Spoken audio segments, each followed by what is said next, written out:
কুরবানি এলো রে, আব্বা কুটি গেল রে, কালাসে মাস্তানের হাট।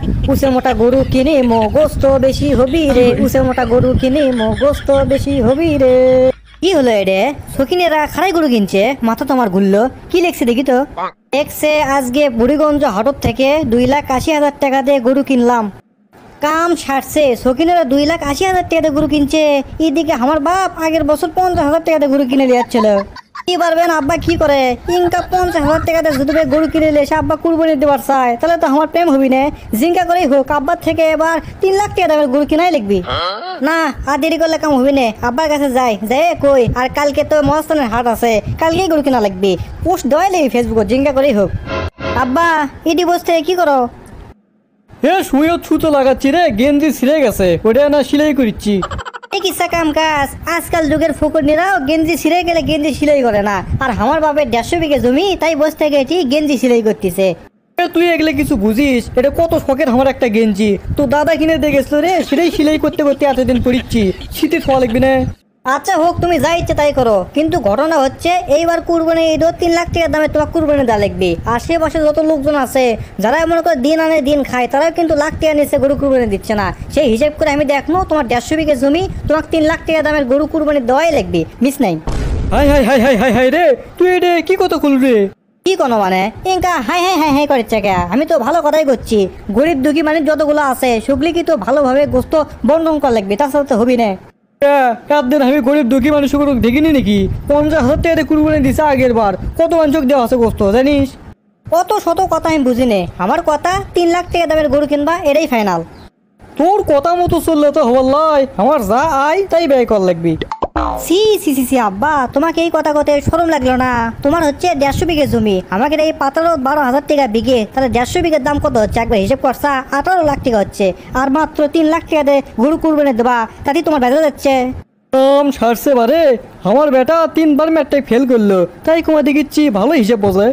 কি হলো কথা করছে না কে? খারাই সুপ্রি পাত হয়ে গেছে। বেশি কথা কইস নে, এবার চিন্তা করিচ্ছি 80,000 টাকা দিয়ে কুরবানি দেবো যা।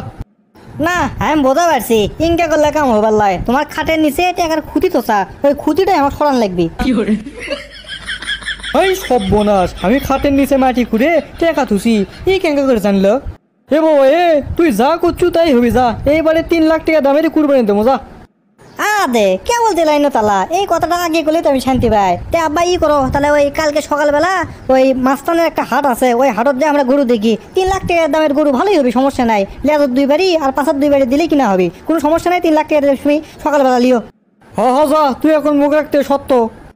যাক বা আব্বাকে রাজি করান পারছি, এখন সকিনে একটা মেসেজ দিই। প্রিয় সকিনে, তোমাকে রে কুরবানির গরু ভালোই হচ্ছে। আমরাও কালকে মহাস্থানের হাটত যাবো কুরবানি কিনবার।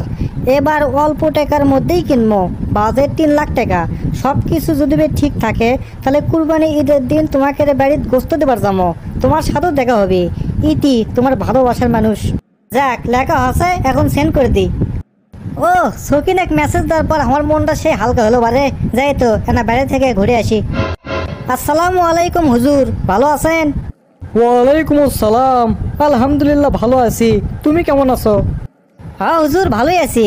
তা কুরবানির গরু কিনছেন? না বা এখনো কিনিনি, তবে 2-1 মধ্যে হাটত যাবো। যাক ভালো করছেন, আমরাও হয়তো কালকে যাবো। আব্বা তো করলো 3 লাখ টাকা বাজেট, এবার বলে 3 লাখ টাকার মধ্যে গরু কিনবি। ফেসবুকত তো এবার শেয়ার করবো, বুঝেন নি? মানুষজন দেখান লাগবি না 3 লাখ টাকা গরু কিনছি, শেয়ার করবো ফেসবুকত, মানুষজন দেখুক। আস্তাগফিরুল্লাহ, কুরবানির গরু মানচক দেখে কি হবি? কি কোন হুজুর, কুরবানি দিচ্ছি এত বড় গরু, মানচক না দেখালে হবি? শোনো বাবা, কুরবানি হচ্ছে আল্লাহর সন্তুষ্টির জন্য, এটি মানুষও খুশি করার কিছু নাই। যদি তুমি লোক দেখানোর জন্য কুরবানি করো, ওটা কোনোভাবে আল্লাহর কাছে পৌঁছাবি না। কি কোন হুজুর, তাহলে তো আমি বিরাট বড় ভুল করবার লিস। আল্লাহ মাফ করুক। বাবা তুমি ঠিকই বলছা, মহান আল্লাহ খুশি করার জন্য যেহেতু এত কিছু, সেহেতু এগুলো কাজ একদমই করা যাবে না, আল্লাহ মাফ করুক।